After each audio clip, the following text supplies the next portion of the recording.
If you're a dad over 35 and you got that spare tire in the middle, you need to watch this. And don't just watch the first couple of minutes, watch the whole thing, because if you sod off halfway through, then I can't help you. And you should listen to me, because I got kids, 3 kids, I'm married, and I spent a lot of my life feeling like maybe you do sometimes, insecure, carrying that unwanted weight, dreading summer holidays because you got to go to the pool and take your shirt off. And in fact, wearing your t-shirt in the pool, dark days. I tried everything and nothing worked. And I always make the excuse that I was too busy. But the problem is, for me, for you, is we're listening to 20-year-olds' advice. Single lads who've got no kids. They've got all the time in the world to train. Who can eat how they want to eat. They don't have to consider family eating times, pizza night with the kids.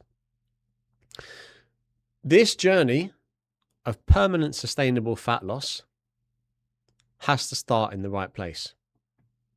You need to set off on the right foot. To do that, take the scorecard. The link's in the description. It takes a couple of minutes to do it. You enter in your details and it will give you an instant score. So you'll understand where you're struggling and how to fix it. Let's crack on. Your energy silos are overflowing. So fat cells is your body's storage system, which is great. They're like grain silos holding all that excess energy for later. And this made perfect sense back in the caveman days, or back when food was not so plentiful, because we needed that extra storage for possible famine. Problem now is that we live in a world of abundance. And instead of that stored energy keeping us full and ready for starvation, we're now overflowing. And when they overflow, this doesn't just happen in the belly, it goes everywhere, which is far more dangerous. There's 2 types of belly fat. There's subcutaneous fat and visceral fat. So subcutaneous is the stuff you can pinch. It's the layer you can grab with your hand that sits on the surface. But the visceral fat is the fat you can press. You push into your belly and you feel that deep, firm underlayer. Now this, you may have noticed this on other fellas, but particularly older fellas, that it's almost like they're pregnant because it's fat, but it's firm. And visceral fat is the dangerous one. It wraps around your kidneys, around your liver, and around your intestines. Whereas subcutaneous fat is more cosmetic. Visceral fat is the real health issue. And that's one we need to fix first. So visceral fat is not passive. This is a scary bit. It's metabolically active. And it's constantly producing inflammatory compounds. So that inflammation surrounds your vital organs and directly promotes disease, poor hormonal health, and accelerated aging. Not ideal. Some men carry a lot of fat, but relative little visceral fat. Right? In other words, some people look fat, but it's harmless, whereas others may be slightly overweight, but what's happening underneath is far more dangerous. And that's the visceral fat around their organs. There is a correlation though. The more belly fat that accumulates, the more visceral fat tends to follow, which is why the belly fat is the priority target initially.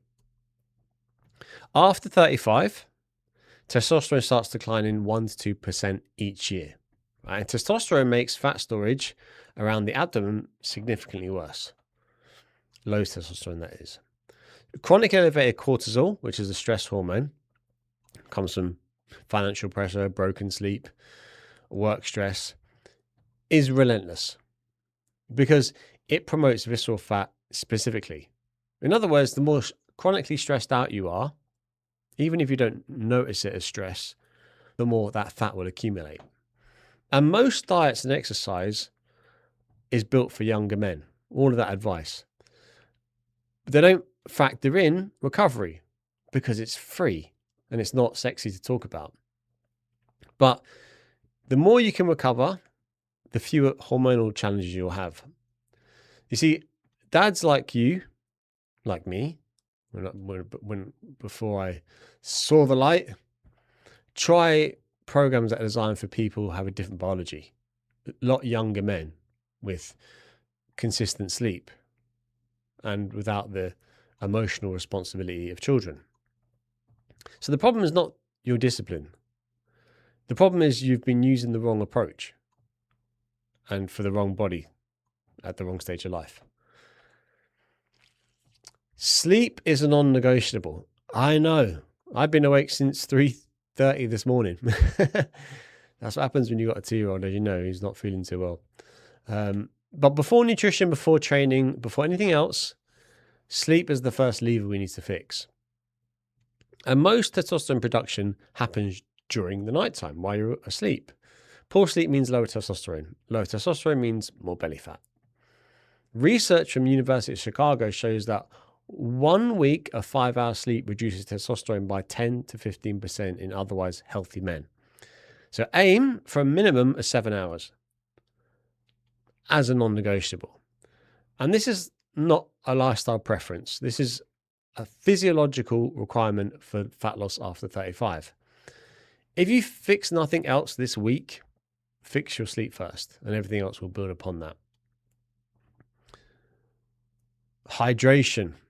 Now, most fellas are underhydrated, and they don't connect their inability to lose fat with how dehydrated they are. But dehydration impairs metabolic function, and it reduces the efficiency of fat burning. Also, it increases that cortisol, that stress hormone. Here's a simple formula, right? Take your body weight in pounds and divide it by 2. And that number is the ounces in your daily target. For most fellas, this is significant because more water means more hydration, but only if that water is salted. In other words, you need sodium to absorb water because we obviously purify our water. You know, we don't drink it straight out of the tap most of the time. And even tap water has a lot of the minerals stripped from it. So when you add sea salt or Himalayan pink salt, that allows your body to absorb that water. So start your day with a glass of water before your coffee or your food. And this one habit alone, with a little bit of salt included, you're going to feel a massive difference in your energy, your appetite control, and your metabolic function. Nutrition. You can't out-train a bad diet. And this is particularly true as we get older. The goal is not a perfect diet, it's a consistent diet. It's better to eat good for 6 months than perfectly for 6 weeks. And the most important macronutrient above carbohydrates and fat is protein. Making sure we're eating 1 gram of protein per pound of body weight every single day. Try to space that out equally between all your meals, particularly high protein breakfast. Most people eat granola and orange juice and think that's healthy because that's what's marketed to them. Reimagine your breakfast and think salmon and eggs instead. Smoked salmon, you take out the packet. No need to prepare that. Eggs, you can scramble a couple in 2 minutes. It's not that minimally processed foods like granola is evil. It's that it's been engineered to make you eat more than you actually need. And your body can't spot reduce the visceral fat. So that's why we have to think about overall fat decreasing. Visceral fat is going to decrease with your overall body fat. So fix the overall and the visceral will follow. Exercise matters. I know it's the uncomfortable truth. Most people don't like exercising. But visceral fat sits deep inside the body. And exercise specifically helps because of what it does to circulation, not just calories burnt. Fat stored in visceral tissue needs to be released into the bloodstream before it can be burnt. And exercise accelerates that release process. Think of it as unlocking these grain silos. The fat has been stored there, but exercise gets the blood moving deep enough to start liberating it. Resistance training is the priority. Building muscle, which raises your metabolic rate, which means you burn more simply at rest. And cardio is going to support this. Specifically, low intensity zone 2, done a couple of times a week, will lower your cortisol, support your testosterone, and it's going to improve fat oxidation without hammering your recovery. Ditch the scale and grab the tape. Scales can be very misleading. Instead, grab a measuring tape, a fabric one, like you might see behind me. The number on the scale is useful, but it doesn't tell you what's happening to visceral fat specifically. Waist circumference is the single most practical indicator of visceral fat change, and it costs nothing to measure. So get a tape measure. Measure around the belly button, write it down, and do it the same way every week. As your waist circumference decreases, you can then predict with high confidence that visceral fat is decreasing. The inflammation around your organs is therefore reducing. Stop obsessing over the scale weight and start tracking waist circumference. That number tells you what's actually happening inside. Save you some time. Here's what doesn't work after 35. Extreme calorie restriction. Cutting too hard is going to escalate that cortisol. It's going to suppress your testosterone even further, and it's going to trigger muscle loss rather than fat loss.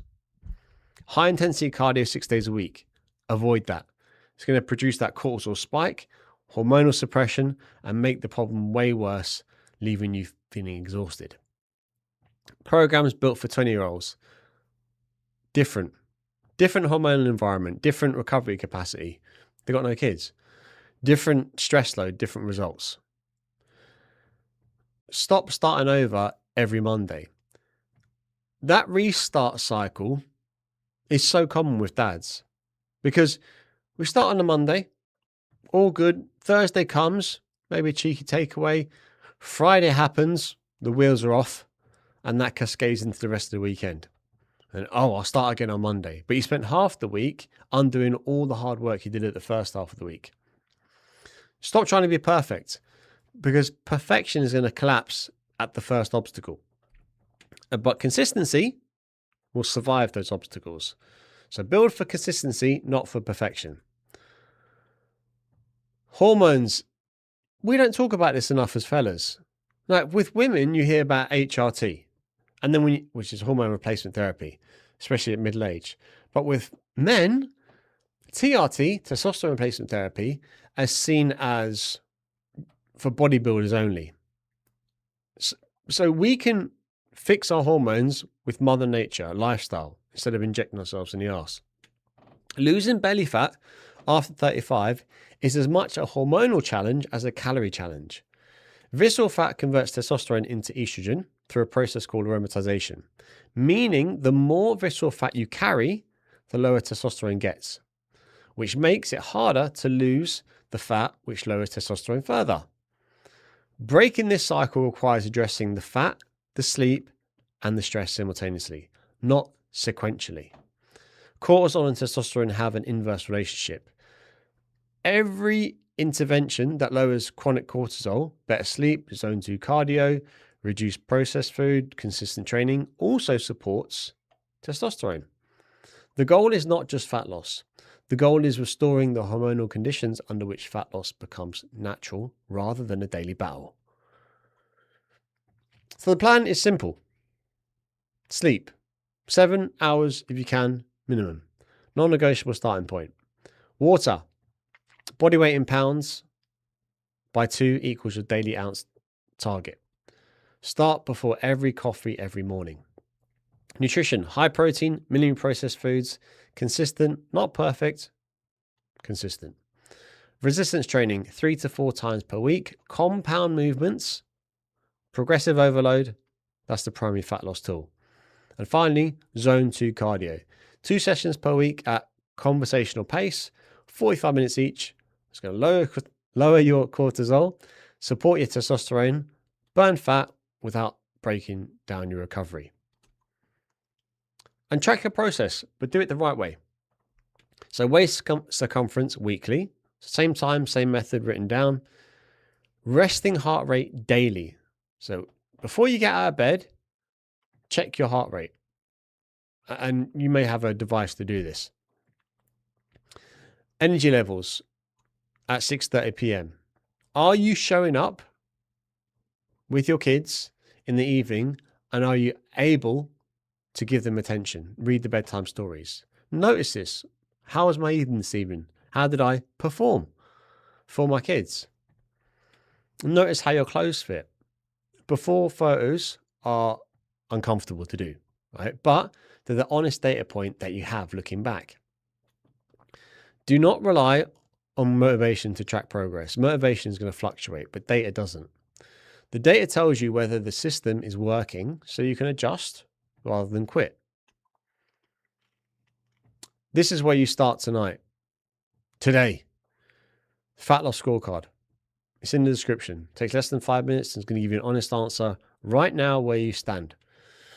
It covers all the key variables: body composition, sleep quality, nutritional habits, stress levels, training history. And it's going to tell you the problems you need to fix first. Because most men are trying to fix everything simultaneously, and then they fix nothing at all. Get lean first. The hormonal environment is going to improve just by being leaner. Your cardio capacity is going to improve. Everything compounds from there in that order. The spare tire you've been carrying isn't permanent. That's the good news. It is the current consequence of a current set of conditions, and conditions can change. Good luck. Thank you.